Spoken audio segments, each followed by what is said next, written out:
welcome to Walt Disney's Carousel of Progress. You're in for a real treat. Olé! Olé! It's show time! In the tiki room. Little orange bird, in the sunshine tree. Come on, everybody, let's We go! all have sparks, imagination. That's how our minds create creation. There's so much that we share that it's time we're aware it's a small world after all. There's a great, big, beautiful tomorrow, just a dream away.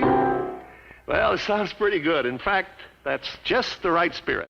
WDW Radio, your information station. Hello, my friend, and welcome to WDW Radio, your home and guide to Disney parks and experiences around the world. I am Lou Mongello, and this is show number 822. And for more than 20 years, we've been sharing our love of Disney together through the podcast, my live video every Wednesday at 7:30 p.m. Eastern on Facebook and YouTube, blog, group events, and so much more. And whether you've been here since the very beginning or this is your first time tuning in, thank you, and always remember you are part of this incredible Disney family and community.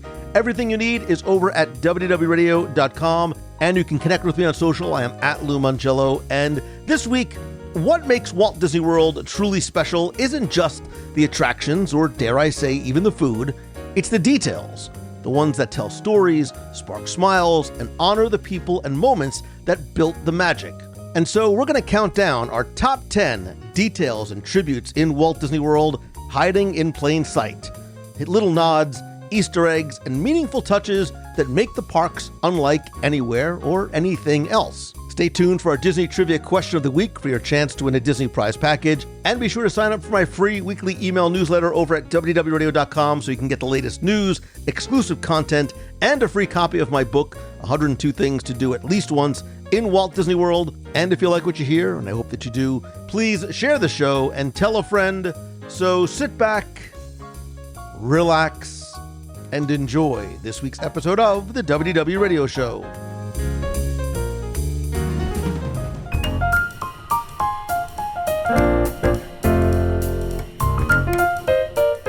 For me, and for as long as I can remember, the Disney parks have been about more than the stories.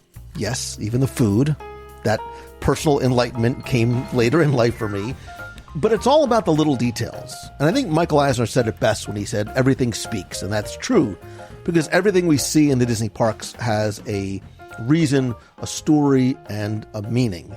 And it's one of the things that I think not only led me to fall in love with Disney at a very early age, but really write my first Walt Disney World trivia book back in 2003. How that's been 22 years ago, I have no idea. But one of the things that I learned along the way while researching that, and the second volume of the book, and my audio tours, which are now available as a free podcast, by the way, and all of my podcast, was that the details matter. And so this week, I'm going to continue to share some of what I love about this place as we peel back the layers of Walt Disney World, somewhat literally, as we go hunting for some of the most incredible, overlooked, and story-packed details hiding, sometimes in plain sight, throughout the parks. You heard me say it before, the magic is in the details, and sometimes it is right in front of us if you know where to look. And joining me, once again, is my good friend, fellow Disney fan and detective, the unofficial mayor of Mickey's Toontown Fair, back from an extended stay at Old Joliet Prison. It's been way too long. Little Timmy Foster from Celebrations Magazine. Welcome back, my friend. It's been too long. When did I lose my official mayor status of Toontown Fair? Come on. I have a certificate and everything. It has been a minute, man. It has been a minute. And I have, just so you know, I and the 4 or 5 huge Little Timmy Foster fans have been patiently waiting for you to come back. Tim, I have not done a top 10 since last time you were here. Those many months ago. But I came really close once or twice. I came really, really close. But I've kept your spot here at the virtual table warm for you? Well, the 5 fans, that's my mom and my... okay. No, your mom tapped out. So Oh, she's out. She's done. All right. She's moved on. So, but look, one of the things that since we very first met at that Disney fan meet, those many years ago was, I think we've spent so much time, years wandering the parks with, our heads in the clouds, are like eyes on the pavement and the rooftops and the queues, because I think we love discovering those little touches that the Imagineers have sprinkled throughout Walt Disney World, like little bits of pixie dust. I think that's one of the big, I know for me, the Disney differentiators are those details that are replete, and I think sometimes are, unfortunately, often overlooked by so many guests. Yeah, they are, and I love all these details. We could do 227 shows about the details. We probably have. I know we've touched on details before. We've touched on them. But one thing, and I kind of doing this list, I kind of joked, how did we interpret this list? Sometimes I think, and I have a few items on this list that kind of fall into this category, the details are great. And I'm with you. I'm continually probably looking at the details. When I'm going through an attraction, I'm looking for the hidden Mickeys and all of that. Sometimes to the point where I need to take a step back and look at the big picture. Like, what am I missing here? I'm looking at so much detail that I'm missing the metaphorical forest for the trees. And I have some of these that are details or tributes, like you call them. To your point, hidden in plain sight, as you described them, which if you get so hung up on looking at the little tiny details, you might miss, there's a big, did you notice that? Oh, wow. Yeah. So I have a couple of those too. So it's a wonderful place from any vantage point. We'll put it that way. Well, and I think to your point, for me, it's like watching a Marvel movie. Like when I go watching a Marvel movie, the first time I go in, my mindset is I'm watching this from a 30,000 foot view. I'm sitting back and I'm taking in the movie in its entirety. I want to watch the story. I want to see all those things. And then I'll go back and I'll watch again, sometimes over and over and over. But now I'm looking and listening for the details. I'm looking for those hidden Easter eggs. I'm looking for those references that maybe I missed from my 30,000 foot view the first time, but I'm going in with sort of a metaphorical magnifying glass to try and find some of those things that are hidden in there, whether they're paying fan service, whether they pay something forward later on. And that's what I love. And it's what I love about the parks. It's what I love about the Imagineers and the showrunner, the show designers, are the things that they hide for our benefit. And when you see those things, when you recognize those things, you get a smile on your face because you feel like you found like a little prize. And the only thing better than that feeling, Tim, is when you can pay that forward and show it to somebody else. That's what we're going to do today as we count down our top 10-ish hidden details and tributes in Walt Disney World, those Easter eggs and the nods and the secrets that most people walk by, but once you know them, you'll never look at the parks the same way again. And I think we're going to talk a lot. I don't know what we're going to talk about because we never share our list. No idea what we're going to talk about. I don't even know. Yeah. But I think the takeaway too is that these details don't just add depth and sort of little moments. I think they tell a story. So we're going to uncover 10 or probably more of our favorites as we go through this little scavenger hunt and the stories behind the stories. As always, Tim, you are my friend, you are my guest, and out of pure curiosity, it is one of the reasons why you go first. Well, I have 10 written down just in case, so we'll see how this goes. That's a change from what you usually show up with. So I see that's right. This gap in time has really gone on to has really helped you. I've been putting in the hours. I've been putting in the work. Tim's gone back and listened to past episodes and going, oh, that's what I was supposed to do. Got it. All right, here we go. Wait, I can listen to past episodes? Out there. Okay. Go get them. So the one I thought of jumped right to the top of my list because as I do every morning, don't ask me why, I check on good old Wikipedia to make sure nothing, got messed up or blew that's up. what you're going to say. Hang with me. Go with me here, my friends. It didn't take long. What was the over-under on Tim saying, go with me? Well, I mean, I knew it was going to come early, but this is right out of the gate. I'll counter that with my over and under for food was 20 words, and you got it in 10, so you win that one before you got to that one. The fact that you check Wikipedia first, there's a lot to unpack there. I want to make sure there's nothing I need to know. Right. You want to make sure you are getting the most complete and, more importantly, accurate information. Accurate information. I want to see how my talked page discussion about the horse in Cinderella's carousel is going, because that's been going on for 3 years. Anyway, so one thing on my list, this was a tribute that's in Walt Disney World, specifically at Disney's Hollywood Studios. That is talk about hiding in plain sight. You can't miss this one. Tim, if you say the first thing that's on my list, which is really the reason why we're doing this week, because I was at the studios the other day. Wait a minute. I saw this thing and I'm like, we should do this. Are we in Echo Lake by any chance? Good Gandhi. Go ahead. Bring it. Lou, guess what the feature article is today on Wikipedia? I wake up and the feature article is Gertie the dinosaur. Oh, good. Is that not what you were talking about?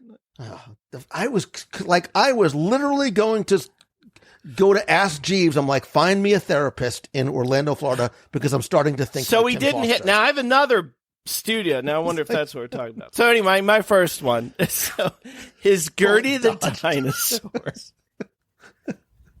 See, now I'm curious where you thought I was going. This is interesting. Well, you're going to find out in about knowing you 7 or 8 minutes. So, well, then I'm going to cross one off because, like I said, I think I know what you're talking about. But anyway, so Gertie the dinosaur is the dinosaur in Echo Lake, and we've talked about this before, and it's one of my fun details because it's one of those things. Everybody, you can't not see it. There she is, but I wager that very few people going to the parks actually get why that's significant.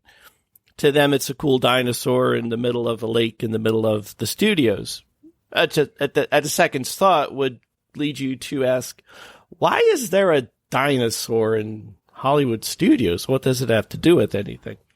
And if anybody by the time this airs, this won't be the feature article, but when you wake up to Wikipedia and see an article on Gertie the dinosaur, Tim, you will learn. Nobody else is waking up to Wikipedia. Just like that's a whole other discussion. We'll have it offline. But for those who don't know who Gertie the dinosaur is, she was a character created in 1914 by Winsor McKay. And the significance of Gertie, it was one of, not the earliest animated characters. That was a character, and it had a big influence on everyone that came after, including Walt Disney himself. So Gertie's a very significant character in the history of animation, one of the earliest, which is why she is honored at Disney's Hollywood Studios. And so I think that's a fun thing to let people know about, is once they understand who Gertie is and why Gertie is significant in animation history. Oh, well, that makes perfect sense why Gertie's, well, it sort of makes sense why she's walking through Echo Lake, but hey, there you go. But one of those things, when you said this, everyone sees this, but not probably many people understand why that's a actual very historical tribute. So, and I love this isn't it's one of the details you might not notice when you notice Gertie. You might not notice that you can see one of my favorite details in all of the Disney parks is seeing her footprints as she walked, and I'm using air quotes, over the pavement, through the grass, and into the lake. You can see the cracked steps in the concrete, the steps in the grass, and all that kind of stuff. And she looks very delightful with her Santa hat at Christmas time. So I dig it. Again, I'm happy that we did not have, it would have been sort of like, it would have been quite romantic if we were shared the same one, but it would also be weird. So I'm happy that it we would have didn't. been creepy. Now, are you going to say yours so I can? I'm absolutely going to say, because it really is. It's the reason why I thought of doing this and reaching out and being like, I know we sort of touched on this, but these are some of the things that I love because they still, look, man, I've been doing this 20 years. I've been going to the park since November of 71. Like, these things still bring me joy. Like, when I saw that, and I'll explain sort of why, especially this one did, I did. I'm like, this is it. This is part of the reason why I just love this place so much. I will say, as a preface to my list in general, I did try and stay away from what I thought might be relatively common-ish knowledge or well-known. So I had like a list, and I sort of pulled a number of them back. I'm not going to, I was almost going to sort of throw them out right now, but those are probably the ones that are on your list. But I am going to stay in Disney's Hollywood Studios very, very, very close by to where you are. And I think this one really embodies what I wanted this show to be about. It's hiding in plain sight. It is a tribute to something that we've all probably seen before. It's not in your face. It doesn't have a plaque. It doesn't sort of explain what it is. But when you see it, you know what it is instantly. And hopefully, like you, it brings a smile to your face. I am standing near the Keystone Clothiers building on Hollywood Boulevard, near the entrance to Disney's Hollywood Studios. I'm looking over at the building. I'm looking towards the front of the park, and I see a frosted glass window on the second story, where I also find a cartoonish silhouette of one Roger Rabbit, as if he just smashed through the glass in a classic zany escape. It's subtle. It's clever. So many people, I think, walk right by, but once you see it, you can't unsee it. It obviously comes from the movie Who Framed Roger Rabbit in 1988, which was a groundbreaking, like, genre-bending film that blended live action with animation in ways I think were really never done before. I think sort of set the standard for things that we would see after that. It was a veritable who's who of Hollywood royalty: Robert Zemeckis, Steven Spielberg, and not only did it win many Academy Awards, I think it really just was and continues to be. Like, I think it's a very rewatchable movie, all these years later. And I think it was also important too, and we've talked about the possibility of Roger Rabbit coming to the parks on past episodes, but this was a monumental collaboration of Disney and Warner Brothers and Fleischer Studios and so many other like having Mickey Mouse and Bugs Bunny and Daffy Duck and Porky Pig, all sort of Betty Boop, occupying not just the same film, but the same screen at the same time, was just wild and will probably, thanks to the lawyers, never happen again. And this window is actually referencing a specific scene in the movie in this very sort of Looney Tunes style, when Roger he's smashing through windows and walls and doors, leaving these sort of perfectly shaped cutouts behind, very sort of an homage to that Tex Avery, Chuck Jones style animation gags. And in this one scene, he jumps through the Venetian blind in Jessica Rabbit's dressing room. It also goes through the walls of Eddie Valiant's apartment, and then he dives through a closed window. And so this really does feel as though it was pulled from a scene from the movie. I think it's a tribute to that style and spirit of Roger. And again, I'll link in the show notes, but we've talked about the history of Roger Rabbit in the parks, because in the late 80s and early 90s, Tim, Roger Rabbit was a huge deal, and he was really poised to become the next major Disney character. Imagineers and executives have had planned for a Roger Rabbit Hollywood land in Disney's Hollywood Studios down Sunset Boulevard, a potential Toontown transit attraction. And if you look, there are some photos of Michael Eisner standing in between Mickey Mouse and Roger Rabbit, like he was going to be the next iteration of it. And I think again, because of a lot of the issues of sort of sharing the character and the licensing with other studios and for other reasons, that didn't happen. We saw him in things like Spectro Magic. We saw him at Toontown Fair. We saw him on TV a little bit. But I think this subtle and hopefully still permanent tribute, which for a while it was sort of like messy, like you couldn't tell it was Roger Rabbit. And I really was sad, because I think there was a decline in paying attention to those little things that I think matter to a lot of people. But I think it also represents this cool what could have been in the Disney parks. And I love this as my number one because, like all the best details, it's unmarked, unannounced, and just sitting there waiting to be discovered by observant guests. Do you have a Roger Rabbit impression you'd like to throw out there? I do, Tim, but really, I only do it occasionally Saturday nights, open mic nights. But this is not something, no, I do not, because it would not look good, it would not sound good, and I'm desperately trying to get your mom back as a listener. That's why I want you to do it. And if you do it, I'll look better. Well, you'll look better because your camera's not on. So sorry about that. I don't know what's going on. All right, what is next on your list? By the way, if you can find Who Framed Roger Rabbit, Tim, on Disney Plus. Well, maybe I'll fire that up tonight. I have a long list of movies I need to You watch. probably still have your Blockbuster or like Palmer video card. I have my Blockbuster card, gold card. Yeah. They don't give that to just anybody. Here's a trivia question for you. I don't think there's a... Wait, let's see how well you know. Okay. No. Who Framed Roger Rabbit, the movie, was based on a book. What was the name of the book? 20,000 Leagues Under the Sea. Maybe you know what? I'll make that this week's trivia question. Yeah, I don't know. It's a good one. Do it. Tim's like, what's a book? All right, go ahead, man. A book. I'm about to plug a book on my next answer here.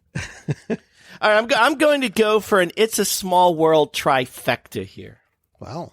And I think these are going to fall into the category of go with me here. What do you mean you never noticed that before? And of course it is, you're out of your mind, with a little dose of that's not even a thing. So we'll see how this goes. I like how self-aware you've become after all these years. So one of these, and shame on me for finally realizing where this was, but the one tribute that I really love now, even though I realized in the 2,000 pictures of It's a Small World, I never took a picture of this, was the doll tribute to Mary Blair that's in the Europe scene hanging from the Eiffel Tower, or if you're in Disneyland, hanging off of the Eiffel Tower from the side. But for whatever reason in my mind, I thought it was on the top, and I'm looking at all my pictures to see it on top, and I realized, no, that's not where she was. Oh, there she is, and I have a little blurry picture of her. So shame on me, but I will get better pictures of her. But that's a loving tribute to my favorite artist of all time, Disney or non-Disney or any in any room. Mary Blair is absolutely my hero, and I love that there's a tribute to her that was made when they were making the ride. One of my favorite pictures of her and Mark Davis actually holding the doll. That is her tribute, which is great.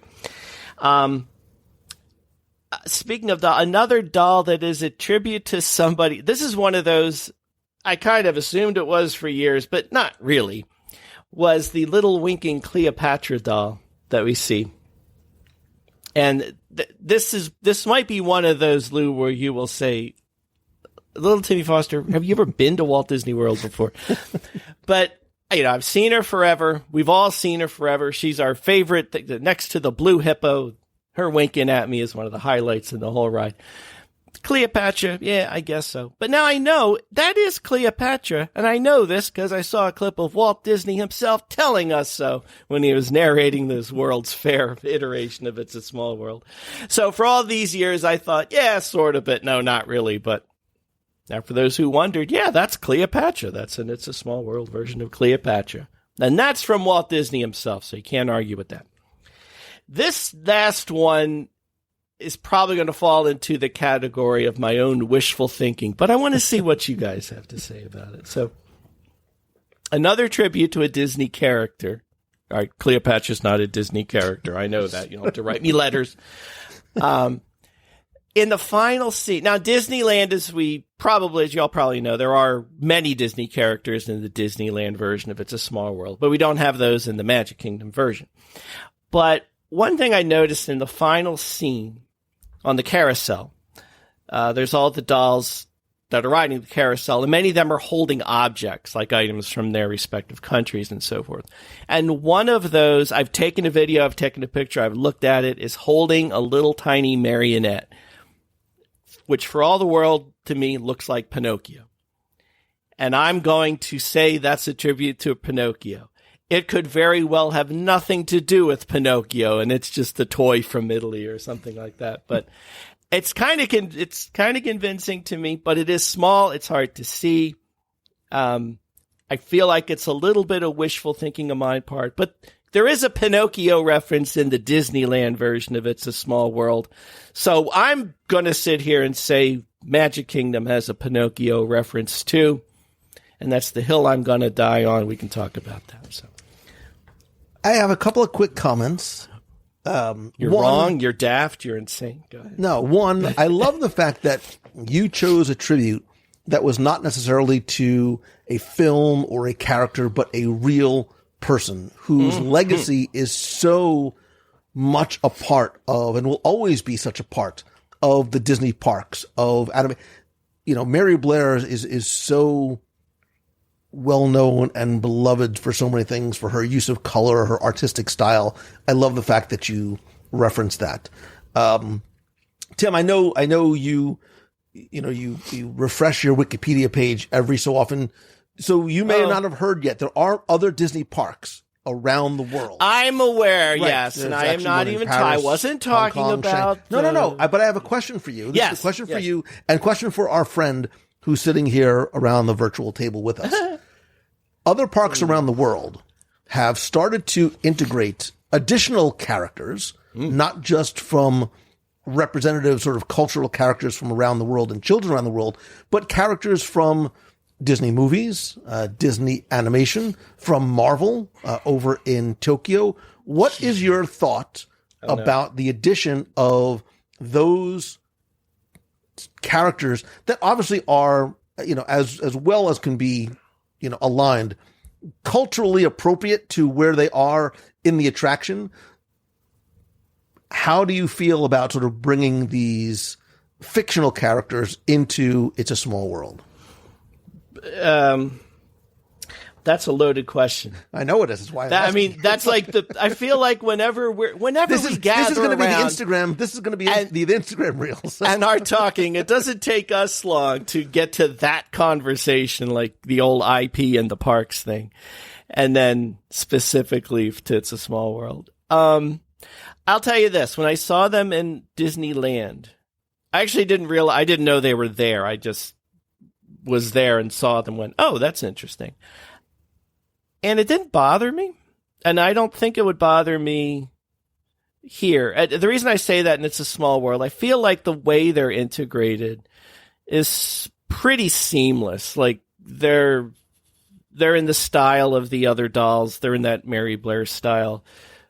Some of them to the point where people say this is supposed to be X character, and I'm kind of not sure they really are. If they're just kind of wishful thinking, I'm going to say that's whatever character it is, because they're like, say it's Mulan, and I know Mulan is in there, but seeing Mulan in one of the dolls, you could say that, but that's kind of wishful thinking on your part.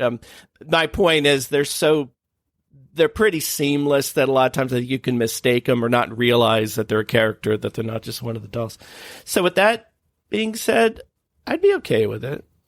I think. Like, if they came to the Magic Kingdom, I'm cool with it. I mean, there's other IP discussions and other attractions that are whole other discussions, but as far as them being into the Small World, I think I'm okay with it. So, but I am a little guarded with that. I'm not sure. You took a long, I know, relatively circuitous route to get to. I think I'm okay with it. Way to commit. Way to just sort of plant your flag. No, I'm going to commit to I'm okay with it. I'm okay with it. It's Tim how about you? How about you? How do you feel? I think especially for younger kids, I think it is an attraction point, because when you see one of those characters, they are instantly able to relate that to a film that they know, that they love. So I think there's sort of a few wide-eye moments that happen for young kids as well as adults. I'm going to be very curious. I'm going to Japan in literally a matter of days. And I'm very curious to see the integration of the Marvel characters and how that is. It's a limited time run as opposed to Disneyland and Disneyland Paris, where you have some of the other Disney characters more permanently. I think if it's a guest satisfier, which I think it seems to be. I don't see people, rioting and chaining themselves to the gates of Small World. Hey, you never I think know. if it's a guest satisfier and doesn't detract from what the original mission, message, and intent of the film, from the attraction was, then I think it's okay as well. I would love to hear from other people what they think. That'll be our question of the week this week. Yeah, I like if it were Marvel or Star Wars or something, I might have a harder time with it. I mean, if they put Jar Jar Binks in Italy, that would be fine. That would be fine.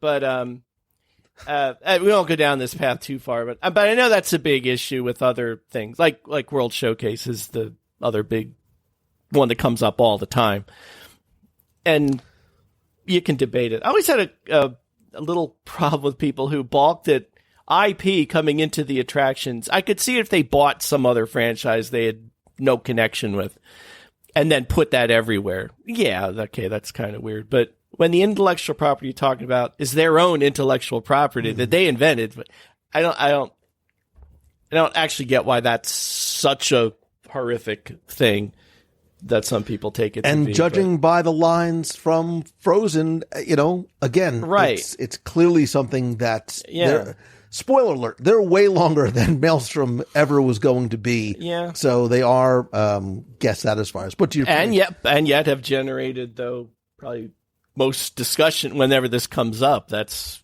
right at the top I think of the that list. I have a feeling that really has died down from that initial, I think there's the initial internet shock of people. I'm never going to Epcot again because they're doing this. I'm never going to Animal Kingdom because they're bringing Pandora in.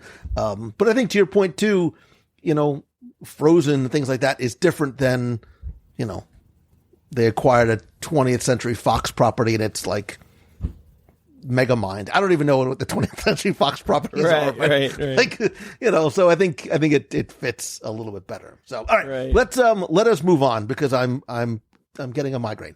I just want to say, it reminds me of the joke someone told me. If you're lost in the woods, just say out loud, Disney's going to close XX ride, and you'll have 100 people coming at you real quick, running and screaming to save you. So. That was actually kind of funny. Good on you. Look for you. I didn't make that up. So Take credit for it. You redeemed yourself. All right. I'm going to go to my favorite park, arguably my favorite attraction, and one that has not really changed very much over time. Subtle here and there. But I'm going to the Haunted Mansion.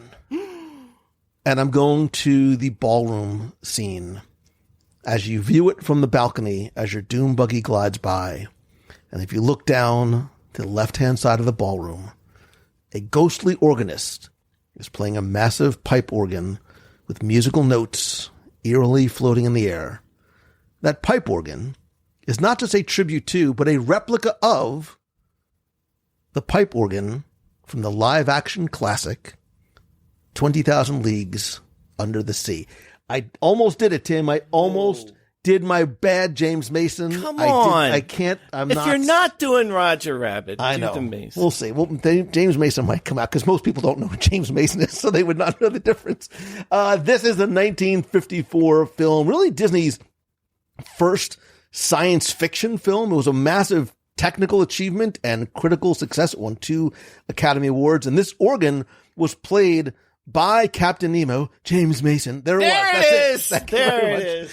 And it's beautiful. It's dramatic and it's haunting. And the fact that he has this huge organ inside a submarine is even better. But it is an iconic visual, right? You've got Nemo sort of cloaked in the shadows. He's playing these very dark melodies. There's this very sort of steampunk-ish look and feel, and really sort of one of the most memorable scenes from the film.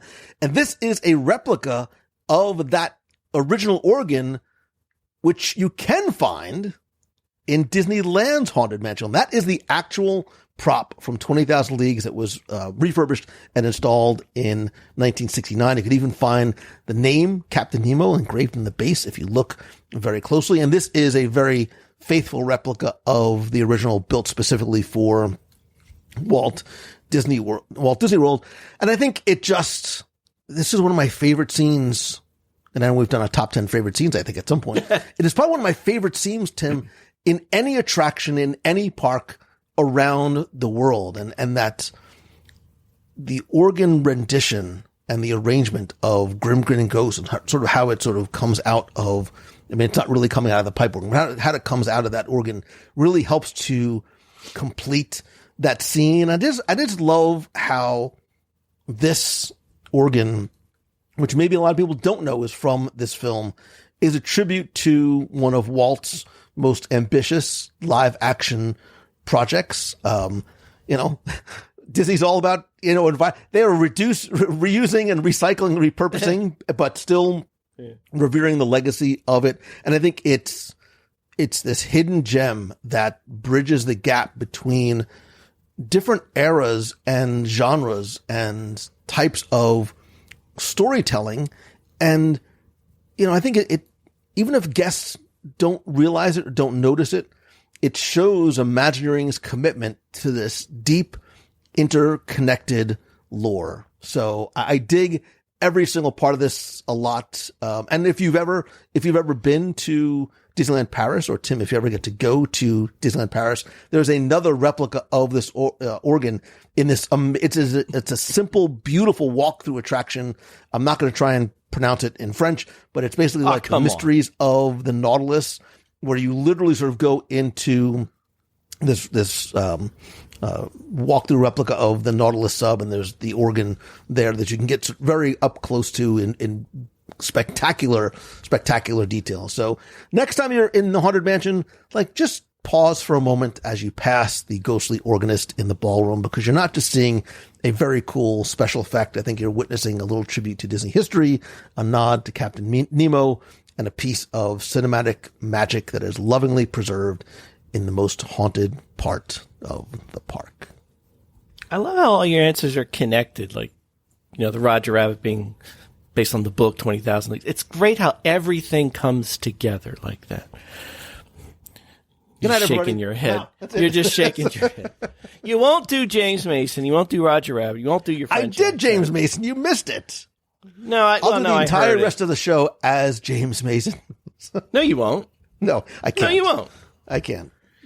No, I love that one. Actually, that kind of brings to a piece of advice I'll give everyone. And I was talking about this in the beginning of the show. Wait a minute, Tim. Let me get a timestamp for this. Tim Foster's doling out global advice. Don't just get your time stick. Get your pen, not your pencil, your pen and paper out, because you will want to write this down. Now, when I'm in the ballroom, which I'm with you. I love that scene. It's one of my favorites too. But this is one of the places where I do get so focused on the detail that I sometimes miss out on the bigger picture. And I'm always looking, this is not my next thing on my list, but I'm always looking to see if the hidden Mickey is on the table with the 3 plates, which it hasn't been for a long time because it never really was supposed to be there. But I do catch myself. I'm so intent on looking at that, I'm missing everything else. So, for people who are like me that do that, they're trying to find that hidden Mickey or detail they already know, or trying to find a new one or whatever. Every once in a while, just don't do that. Just take a step back, look at the whole scene, look for things you haven't seen before. Not the details, but the big picture. Like the organist, like you said, reflecting on it, I'm probably rarely focusing on that because I'm trying to focus on all these little things. But isn't that why we go again and again and again? So. And I don't know that I ever realized that I have a Disney wish list, but I know that cast members sometimes can do tours of attractions. Oh. If I ever had an opportunity to stand in that ballroom and just see it from that perspective, it's not ruining the magic for me. It's giving me a peek at, the Pepper's Ghost effect and the details. And I want to look at, the lace work on the tablecloth and just how meticulous everything is put together there. That's something I've never done. I would love to do one day. That would be cool. Yeah. I'm kind of afraid to do that. I don't know if it would spoil the magic or not, but not afraid because of the ghosts, but probably. You know what I mean. No, well, that too. All right. I'm going to go.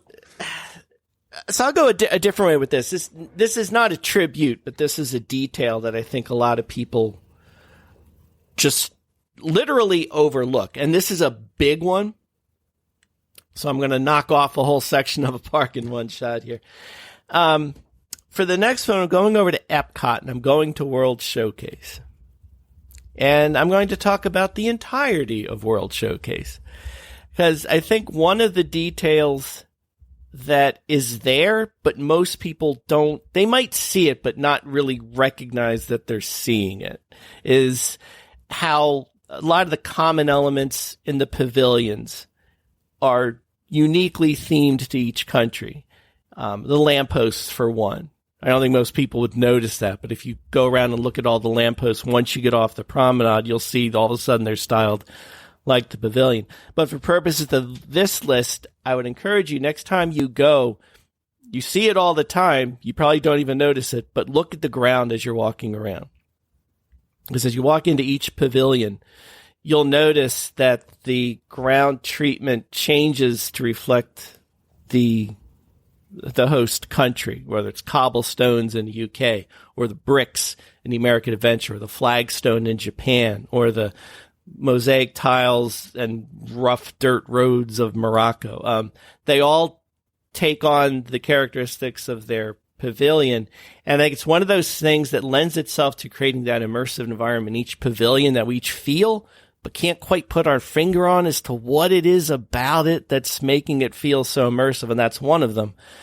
And I guarantee you, if they changed that pavement tomorrow and they made it the regular Disney pink cement promenade, you'd notice something's off, but not quite sure what it was. Just like if they turned the music off, something would be off, but you wouldn't know quite where it was.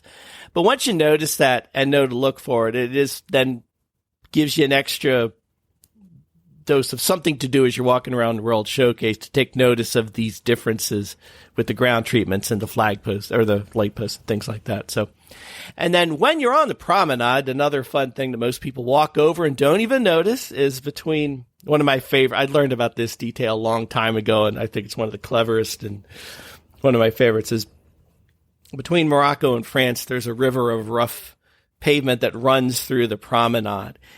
And you might walk over and not even realize what it is or even notice it, but that is to represent the Straits of Gibraltar that separates Africa and Europe, represented by France and Morocco. So that's a fun detail.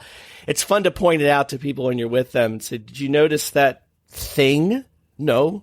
Oh yeah, what is that? And you explain it. Wow, that's really cool. Like, who would have thought to have done that? Well, Disney thought to do that, so there you go. So I take all of World Showcase in one shot. Look where you're going, but don't forget to look down once in a while to see how interesting the ground treatments are as you travel around. And look up so you don't run into the people. And look up, but don't run into. Especially if you're pushing a stroller. I've got scars on the backs of my ankles that, like, battle. Sorry about that. That was my bad. My bad. Well, I mean, I love that because it actually ties into where I'm going next. I mean, I don't love it because you're like, I'm just going to take over all of World Showcase, but I dig it. And I think that you're right. I think that's a great example of hiding in plain sight, especially when you talk about things like the pavement and the light fixtures.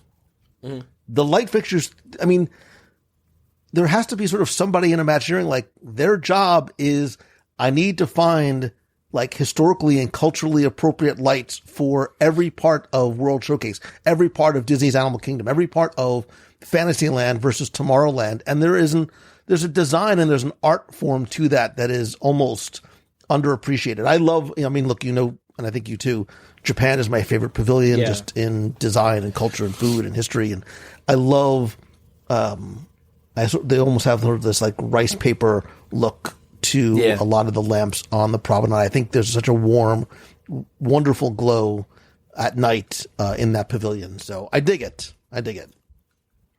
Yeah. Your tribute, your detail actually dovetails very nicely into mine, because mine too requires you to stop where you are. I mean, not right now, especially if you're driving, but when you get to Disney's Hollywood Studios, you need to stop in a certain location and look down, because I think one Easter egg that carries through both Hollywood and Sunset Boulevard can be found on corners. It can be found on the base of some of the area's traffic lights. There is a stamped imprint in the concrete with the faux company name of Mortimer and Company Contractors, 1928. Reference to Mortimer Mouse, the original name for the character that would become Mickey Mouse. Thank you for saving that. Thank you for saving us from that, Lillian Disney. And 1928, the year that Mickey Mouse debuted. Tim, I love this one because I bet you 99% of guests don't look down, right? It's like the pavement markers that you'll find, the survey markers that you'll find throughout Walt Disney World, these little sort of gold things with the old Mickey Mouse logo in it. Especially these, right? They're so appropriate. And the fact that they're easy to miss, completely unmarked, when you find it, it feels like this personal bit of magic. Like if you're in the know, and then we can pay that forward to somebody else. I think it's wonderful. Again, I think we all sort of know the story of Mortimer Mouse, the character that was going to be Mickey Mouse. Lillian's like, Walt, that's stupid. Mortimer is not a good name. So, Mortimer is the mouse that wasn't, although we did see Mortimer, not the original character, but the name Mortimer in some, sort of like an adversary to Mickey in some of the early cartoons and shorts, like Mickey's rival. I think he was in House of Mouse too, later on in the 90s. But I love that this is a symbolic tribute to, I think, Walt and his creative process and the naming of Mickey. And, not to sort of be overly, dramatic, but this one idea, this one small change, like changed the world, right? It did. Like we would not have what we have if Lillian was like, Walt, that's stupid. You need to. And so I love that there's like this little concrete cameo Easter egg for Disney fans and historians. And I love the fact too, because not too far away, you have all of these famous, handprints and signatures and some footprints of celebrities and Disney characters in front of the theater. And I think, this is special because it tells a sort of like foundational story for Disney and for Walt. So I love this one a lot. And I know we've talked about sort of the jokes of having that and, how Mortimer just didn't have that friendly sound, that Mickey did. And, Walt acknowledged later on in years, like he was very happy that he listened to Disneyland. I think that they listened to Lillian, and I think, we all do as well. MORTIMER Yeah. Doesn't quite roll off the tongue. So. Well, I love this one. I love that you brought this up. And there's another reason I love this is that if you're with somebody and you notice this, or you point it out to them, kind of to your point, but like you said, most of us know the story, but not everybody does know the story. Like people who are new to Disney and are just getting into this is new to them. Mm-hmm. So when you can show them this and it just says, Mortimer and Company 1928, that won't mean anything to somebody if they don't know the lore and why everybody's there. They just think it's some Hollywood, made up company. Ha ha ha. And this gives you a chance to explain to them and kind of bring them in and start introducing them to the history and the importance of Mickey Mouse and how far back this goes and how much then that the world unfolds, and then they can start diving in deeper and learning about the history and realizing that Walt Disney was actually a real person, which, not a lot of people, well, a lot of people do, but surprisingly these days, like not everybody is into the history, especially if this is your first time there, or you're just kind of getting into it. So it's nice that way too. It's nice for us to see it and we go, oh wow, that's a great tribute, but it's also a way for us to your point, pay it forward and share it to someone, not just point it out, but also to give us a little chance to explain and start revealing and explaining the magic to them. Yeah. As you're sipping on your like mocha latte frappa skinny chino, whatever it is from I don't know how to order at Starbucks. I'm not smart. From the Charlie Clark Cafe. I think the easiest one to spot is right across the street on the corner by the fountain. It's hiding in plain sight. And as you're, as you come out of trolley car, I think it's a really neat thing that you can show somebody that you're traveling with. There you go. Hopefully, I know I've seen them. It's been a while now since studios have opened. I've noticed some, or at least the one I look for, is getting really worn down, unless they've redone them lately. But so I don't know if they're going to fall into the category. You better go see them before they're kind of worn away. Yeah. Now, the one you mentioned might be more together than the one I think I'm used to seeing one that's literally down way at the end, right at Tower of Terror on that corner. But yeah, they're cool. If you seek them out, find them. Very, very cool. So I got a quick one here, but I'll throw it out there. I'm going to give you another Mary Blair tribute.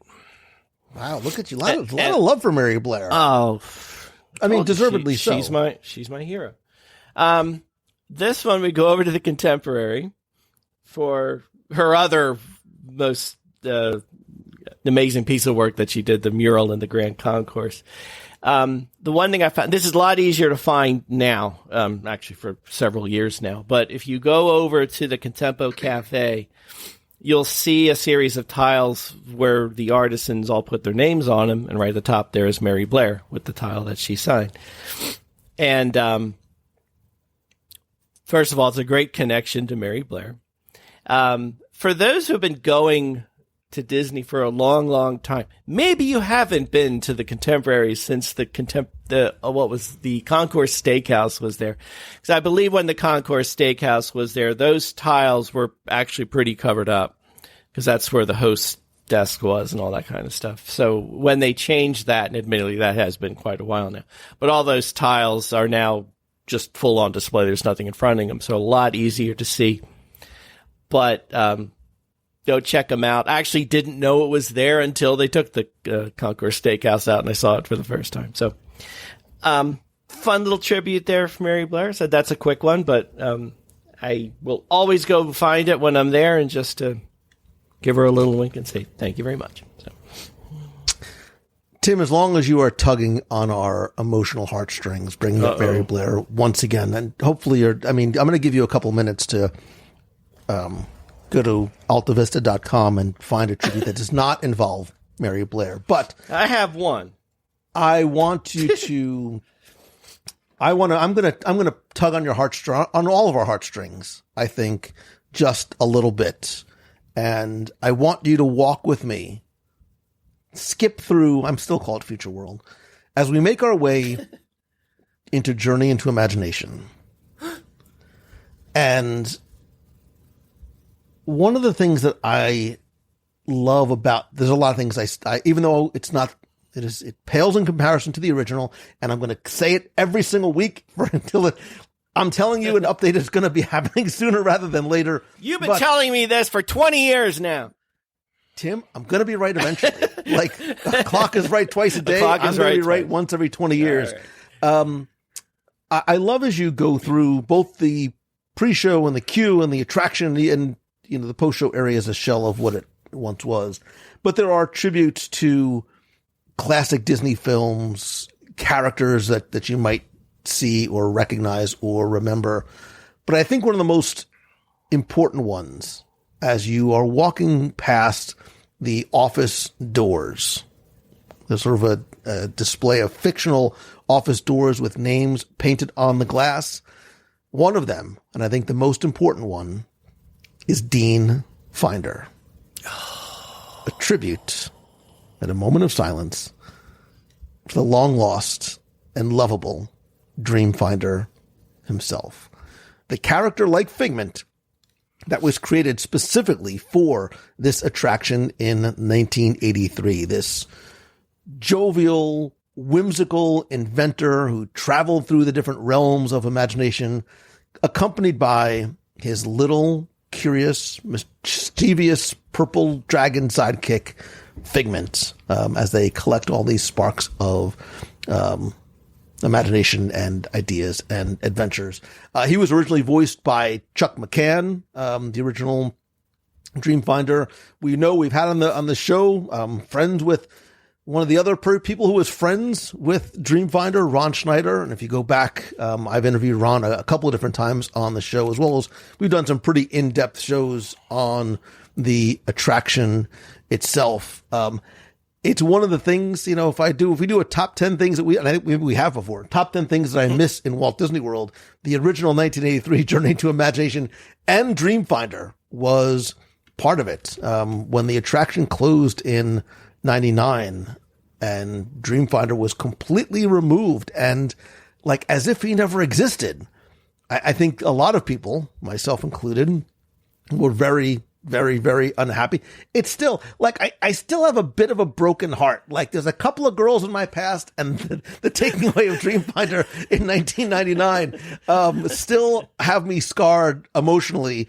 But when the version was brought where Figment was brought back, you know, with Nigel Channing, Dreamfinder never did. You know, certainly not in person. So this little quiet but very intentional tribute to the character, I think is wonderfully subtly well done, and it shows that the Imagineers, you know, love and care about it. And it's one of those, Tim, too, that, you know, blink and you miss it, right? If you're walking, you know, there's not always a huge line for Figment anymore, but if you're walking and looking the other way, you might miss it. But I think that this is a loving wink to longtime fans. It shows how the Imagineers continue to honor the park legacy, even when changes are made. It's one of the few physical references to Dreamfinder left really anywhere in the parks. And I think, you know, even though he's not front and center, it keeps the spirit of Dreamfinder still alive. But he'll come back, right, Lou? You promised me. This is it. This is the year. Bob and Josh, come on, man. Help me out. We all want it. No, I'm totally with you. Actually, I'll piggyback on that.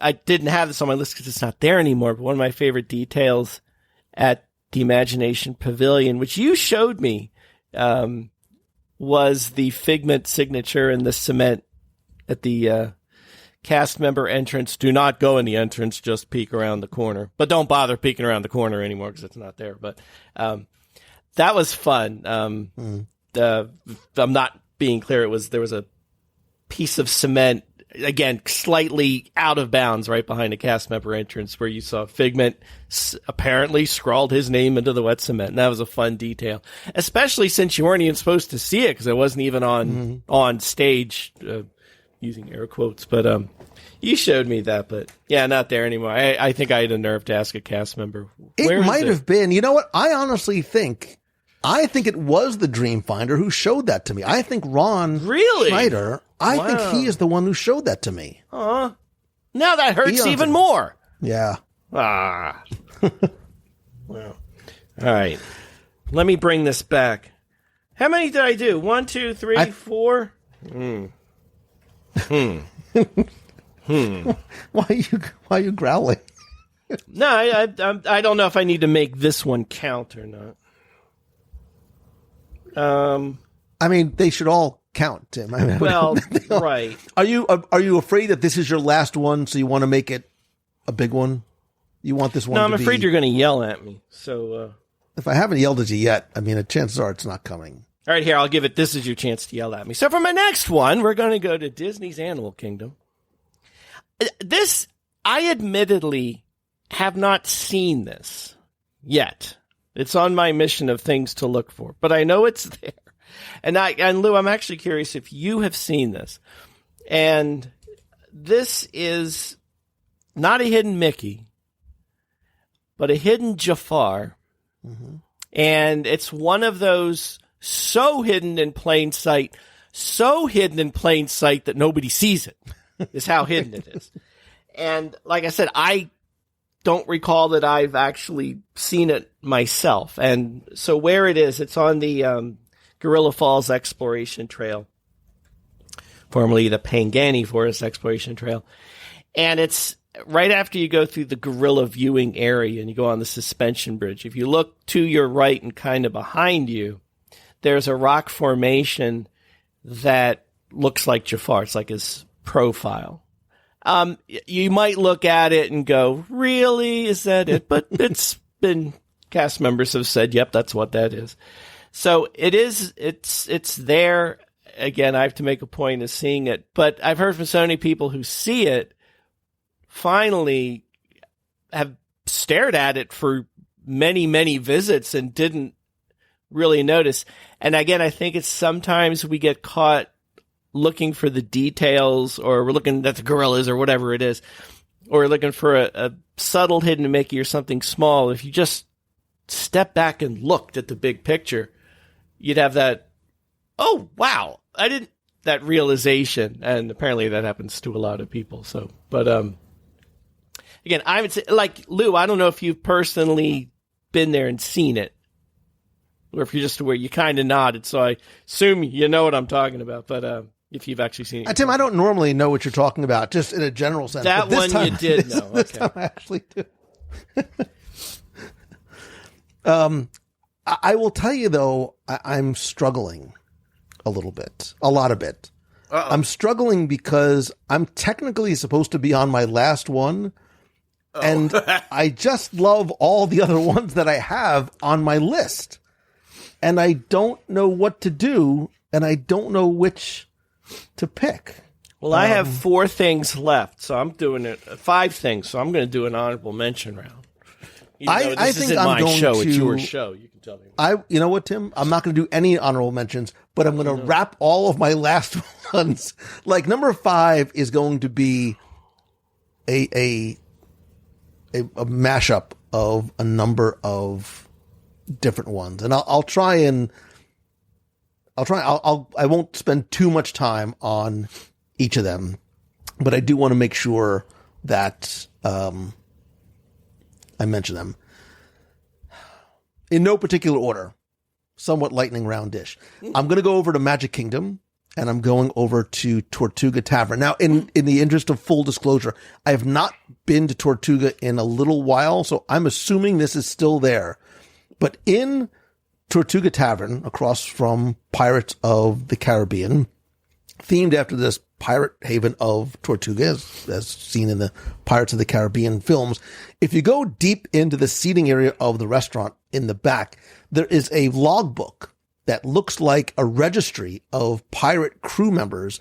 And if you look really closely, you can see a list of names of characters from the film, like Jack the Monkey, Cotton's Parrot, and there's all kinds of cool, like, notes and crossouts and scribbles, possibly made by Captain Jack Sparrow himself.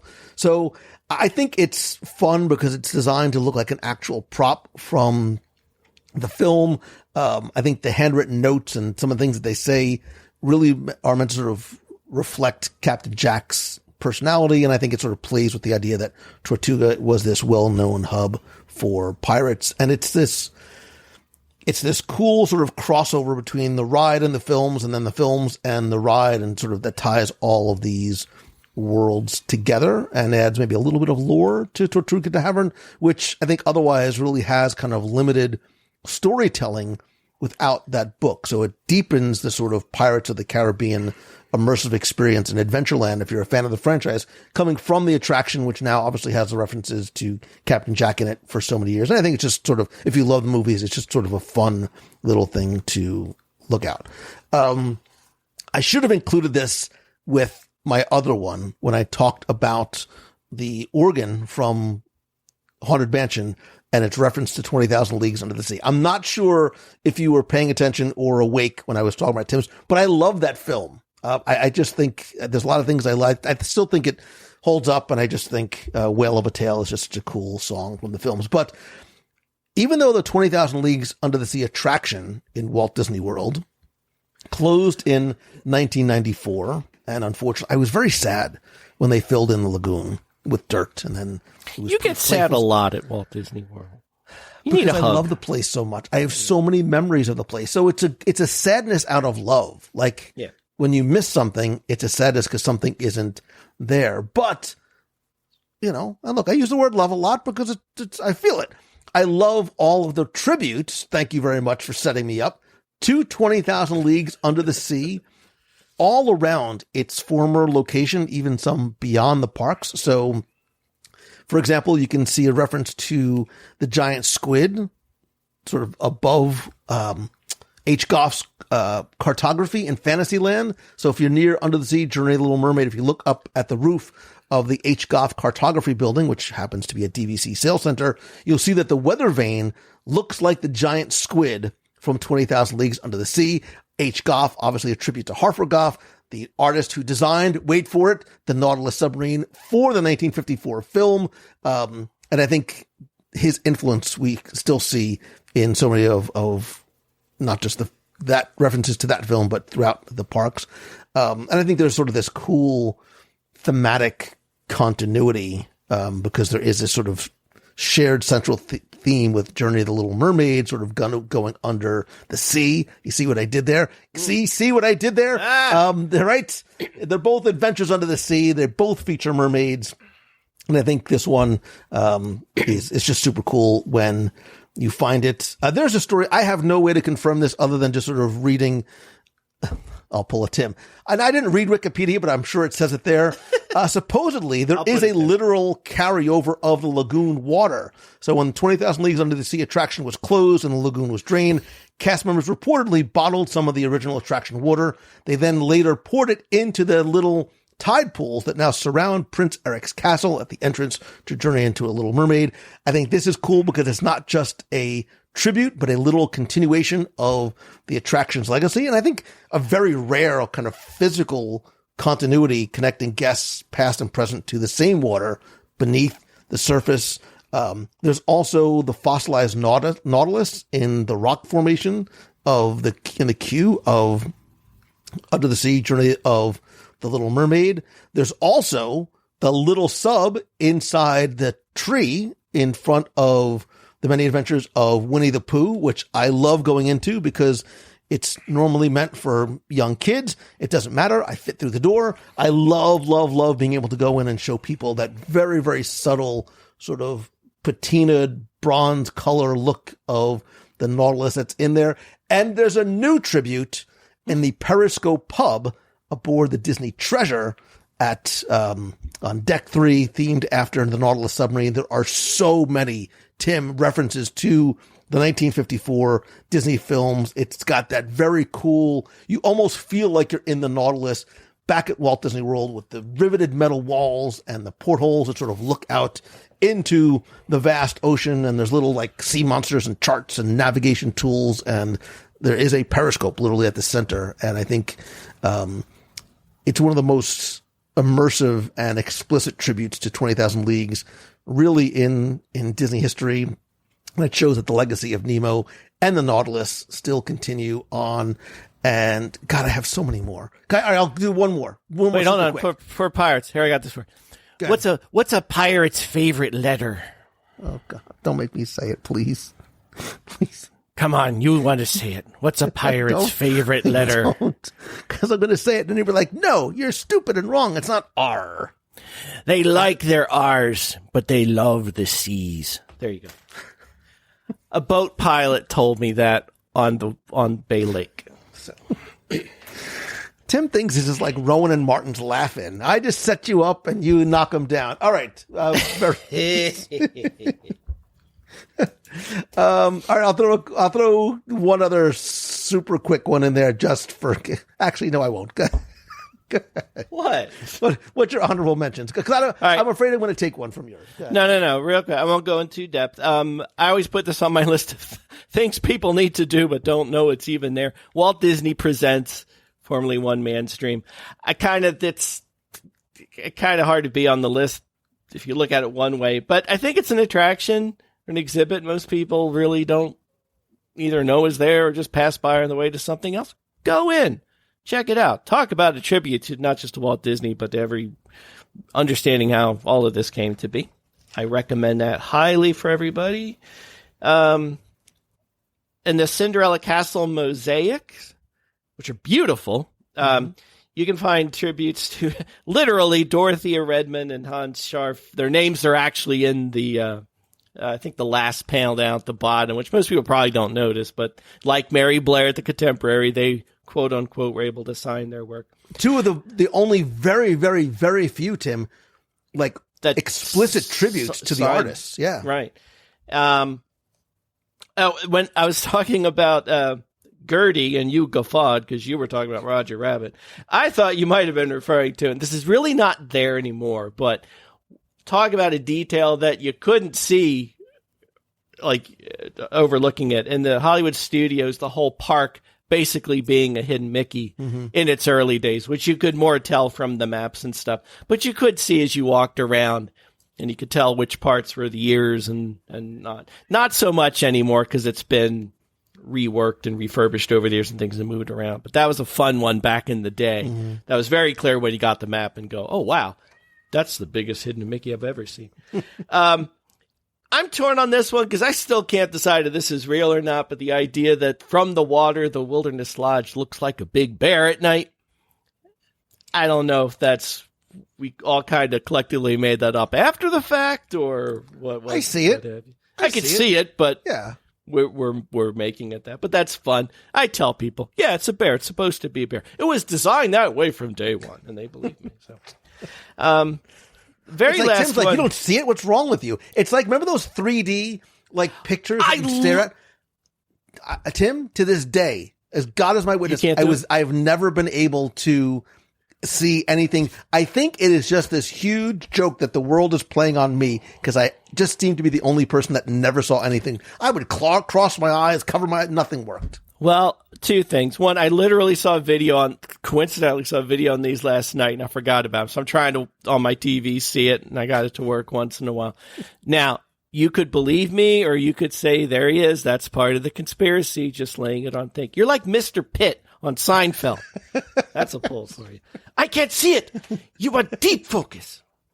And I do not eat my Snickers bar with a knife and fork. I do. I do, because that's the way proper people do it. And yes, you will see me in the park eating my Mickey bar with a fork and spoon. We're going to get a video of that next time you're here. The last one, you could do a whole show on this. You probably have done a whole show on this, but going to the movies, I thought of one that you could find in films. And first thing I thought of, I will not go through even a short number of these. I will just mention this as a category. The whole presence of A113 and the Pizza Planet truck in nearly every Pixar film. A detail that most people don't notice or even know what it is, but once you learn about them, then you can't help but start looking for them all the time. And it's one of those, every time there's a new movie out, that's a little piece of it that you want to discover. And I find even A113 pops up in other Disney franchises as well, which is fun too. Won't go into any of them because that's a whole thing, but there was a great one that's not there anymore. Do you remember when Streets of America was there way pre-Galaxy's Edge? Yeah. And there was the subway station. There was a subway entrance, and there was a travel agency window there. And there was like 2 or 3 I have a video on YouTube somewhere from like 17 years ago with some of those references and the A113s. Oh, wow. Wasn't there a subway station at the sign? It was like WD, like that was the letter. Yeah. Like the D. Yeah, that's cool. Hey, we could do a whole show on that. But we won't, because it's this show. So those are all the ones I had on my list. Just for giggles, just so you can go out and find these on your own. The Flight of the Navigator spaceship in Tomorrowland in the Magic Kingdom.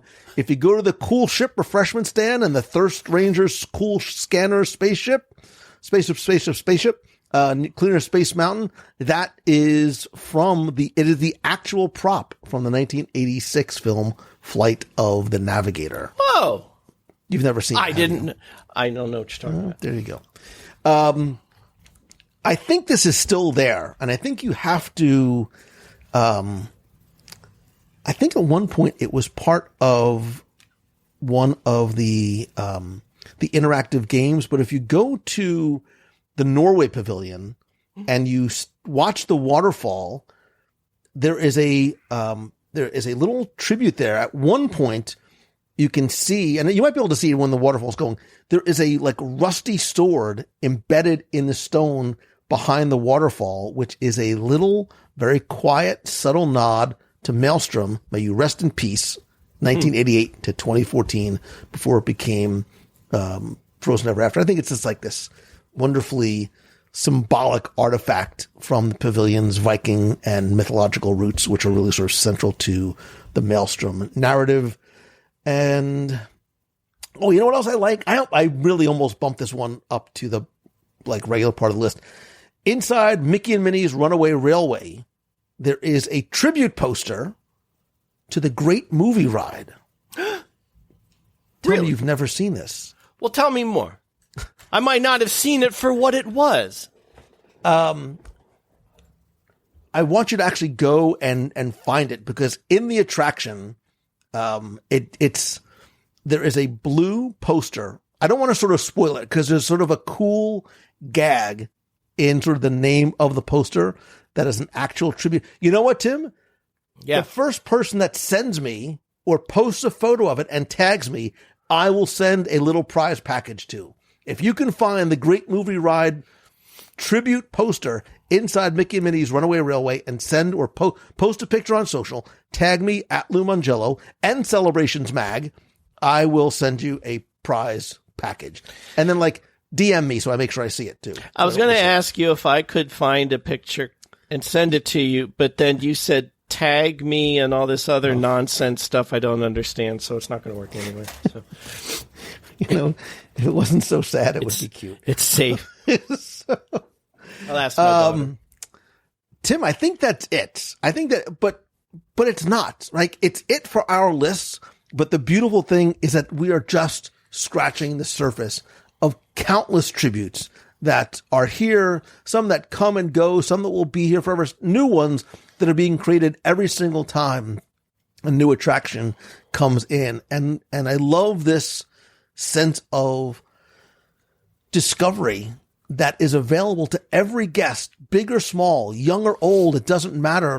It could be a little kid or it could be grandma, grandpa that can see this thing and catch the reference. And I think so much of the magic that we talk about isn't just in the big attractions or the fireworks. It's in the little things. And that's why it's so important to slow down and look up and look down and really explore the spaces around you, because you don't know what hidden treasure, what little tribute, or what bit of storytelling you might discover. I agree. I sort of knew you know. But here, no, I had an idea. I had an idea of something fun to do, but I kind of don't want to say it. I'm going to keep it a secret. I don't know what the idea is. I have to tell you now. No, how cool it would be to take, and I'm sure you've done this many, many times, but we haven't done it. To take an attraction, a land, an experience, whatever it was, because you talk about peeling the layers back. It's one of your favorite phrases of yours that I love, and I steal constantly. But the idea of looking at something on different levels, looking at it from the big picture, then looking at it from a story level, then going in and looking at the details, taking one thing, but looking kind of changing your magnification on it and going through. But I feel like you've done that probably 127 times on this show already. Yeah, Tim, I want you to do something. I want you to. Yeah, I know you have a podcast. I want you to take out your flip. I want you to take out your flip phone. And my BlackBerry. I don't even. I'm actually surprised you know what a BlackBerry is. If you go to WDWRadio.com, or you can download Apple Podcasts, LimeWire, whatever your Napster, whatever your thing is. This is going to be show number 822. And somewhere in those 822, we have talked about some of these little things. But you know what else you can do too? If you love finding those little things, if you love the stories, if you love the details, if you love the people, sometimes you don't want to listen to a podcast. Sometimes you don't want to watch a video. Maybe you want to pick up a physical book. I'm softballing this to you. Pick up a beautiful physical coffee table book or magazine. If only there was anybody who had one of those laying around. Little Timmy Foster from Celebrations Press. Well, you know what I've got right here, Lou? I don't, because your camera's not on. No, it's not. I'm sorry about that. Again. No, if this is our chance to talk about Celebrations Magazine, you know what? We're working on the new issue of Celebrations Magazine, which we always say that's not just a magazine, it's a souvenir. Celebrating how many years? How long has it been? You know how many years it's going to be? We're coming. We're nearing our 100th issue, and it's going be. Don't make me mathematic. 20. Stop. We might even pass 20. I need to go do that. I might be having a party tonight. We might be on our 20th anniversary somewhere in there. No, it's been about 20. It was 2006. So next year is going to be 20 years. Yeah. There you go. I think there's an opportunity in the making to celebrate 20. There's a big opportunity there. You know what? Oh, I'm going to talk to you offline. I just had an idea. We're going to do something. We're going to do something fun. First of all, let me make sure I did my math right. And then please just check your math first. And then we'll do something together in person. Oh, yo. Yeah, I know. People frighten you, but we will. No. I was a good ooh. That was okay. That was a good ooh.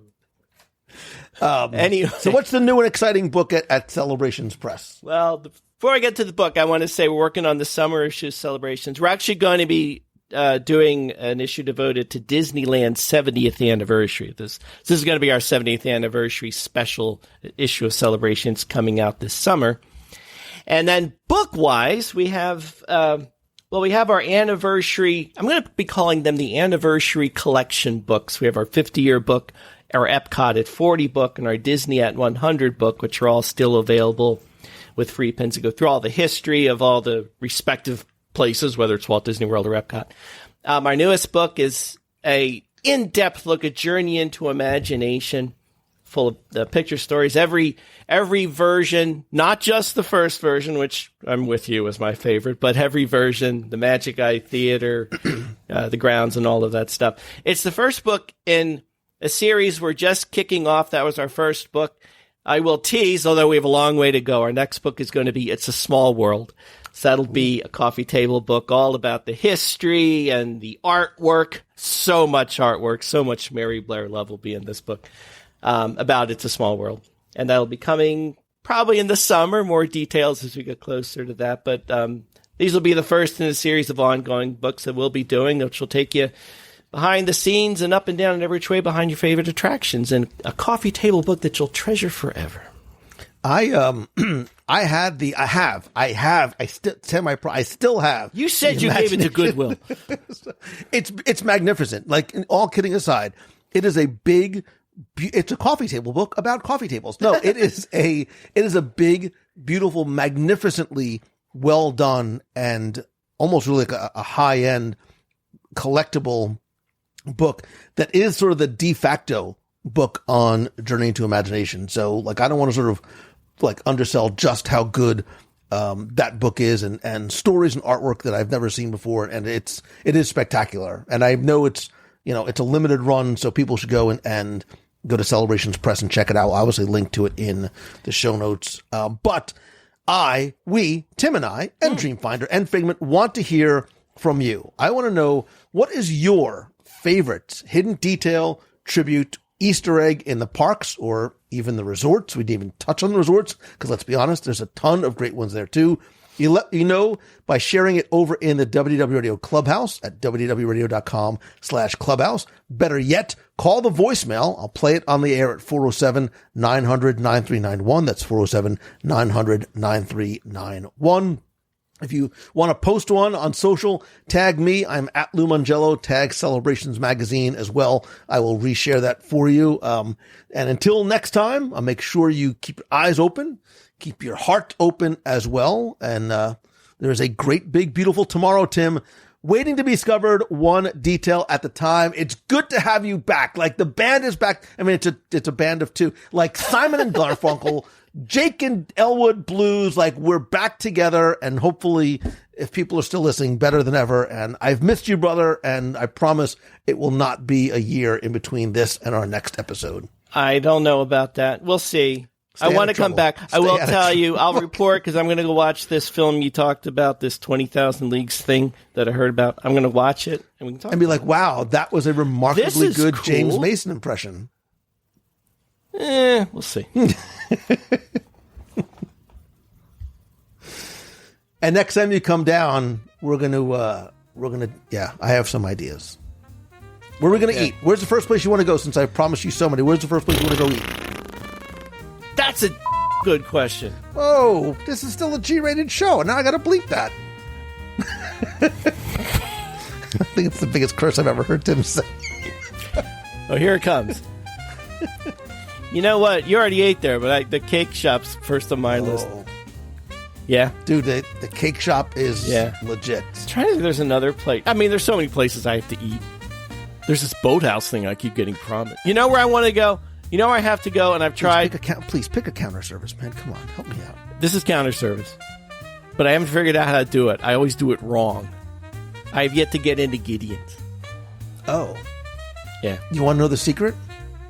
Yeah. Come closer. Yeah. You gotta wait online. What? Ooh. You gotta wait online. What? You gotta wait online. Which is what we did. Things are worth waiting for. Which is melting. Oh, I know. No, I want to. Yeah, we definitely. I'll think of restaurants. I'm sure you will. Do you have any new faves? Yes. Yes, I do. Where? I have recency bias. I did like, man, that cake bake shop was... that's definitely on mine. Yeah.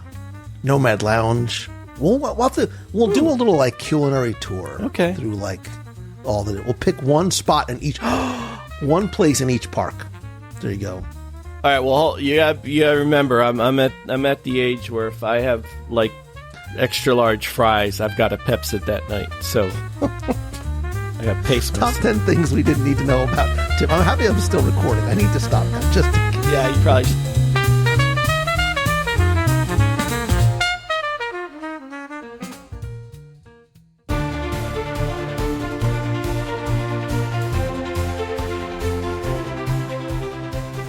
It's time for this week's Disney Trivia Challenge, where you can test your Disney knowledge with a fun question about Disney history, hidden or not so hidden, as we talked about this week, details in the parks, or classic sounds from your favorite or long-lost attractions.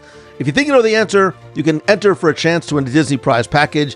And this week's trivia contest is once again brought to you by you, the most important part of our WDW Radio community. And by joining the WDW Radio Nation, you not only help support the show, but you also become part of the magic that makes it all possible. And for as little as $1 per month, you unlock exclusive perks like scavenger hunts, group video calls, a private community, surprise care packages from the parks, and much more. More importantly, your support helps our Dream Team project, which has raised more than $550,000 to grant Make-A-Wish trips to children with life-threatening illnesses, bringing Disney magic to families who need it most. Become part of something bigger. Be part of the magic. Learn more and join us today over at wdwradio.com/support. And I want to thank some new and longtime members of the Nation family, including Johnny, Brian Pearson, Jason Hendricks Sickles Jr., David Derflinger, and Gina Preston. I sincerely love and appreciate you, and I love being able to give back to you each and every month. Now, before we get to this week's question, let's go back, review last week's, and select our winner. On our last show, I asked you to tell me what Disney song was the very first one to win the Academy Award for Best Original Song. First, thanks to you and everyone who entered, got this one correct, and knew that it was, of course, When You Wish Upon a Star from Pinocchio in 1940. It was the first Disney song to ever win the Academy Award for Best Original Song and won out over 8 other nominated songs that year from movies you probably never heard of. It was sung by Jiminy Cricket, played by Cliff Edwards, and the song really became Disney's signature anthem, and I think it still continues to symbolize dreams and hopes and magic, and its, I think, emotional depth and timeless melody really helped establish Disney's legacy in film music. More importantly, I still think 85 years later, the song still holds up. Anyway, I took all the correct entries, randomly selected one, and last week you were playing for a WDW Radio 3D keychain, stickers, pin, one of the new WDW Radio vinyl stickers, cool for your laptop or water bottle, and a mystery prize. And last week's winner, randomly selected, is Peter Graber. So Peter, congratulations. Your prize package is already on its way. And if you played last week and didn't win, that's okay, because here's your next chance to enter in this week's Walt Disney World Trivia Challenge. So in our top 10 segment, I was talking about the Roger Rabbit tribute that you can still find at Disney's Hollywood Studios, as well as what is, what was, and might have been, as we've talked about on the show in the past, on show number 327. And if you go way, way back to show number 6, one of my very first DSI Disney Scene investigations was about said Roger Rabbit. I'm sure I sound very different because that was 20 years ago, but what we talked about was evergreen and still, I think for the most part, still holds up 20 years later. But your question this week is simply to tell me, what book was the movie Who Framed Roger Rabbit based on? What was the book that the movie Who Framed Roger Rabbit was based on? You have until Sunday, March 30th at 11:59 p.m. Eastern to go to WDWRadio.com, click on this week's podcast, use the form there. Again, this week you're going to play for the keychain, the stickers, the pin, the new vinyl sticker, and I will once again throw in, I already know what it's going to be, a very cool mystery prize. So good luck and have fun.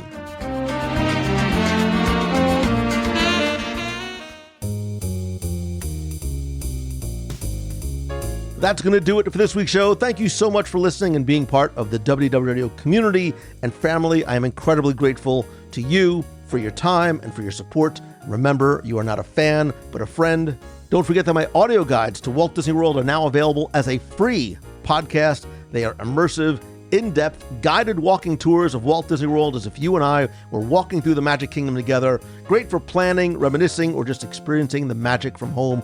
Great way to discover some more secrets, history, and fun facts in truly immersive binaural 3D audio. Just search for WDW Audio Guides or my name, Lou Mongello, wherever you listen to podcasts. And if you are a podcaster or a creator, a solopreneur or entrepreneur that's looking to build your dream and build your business and brand, I would love to help.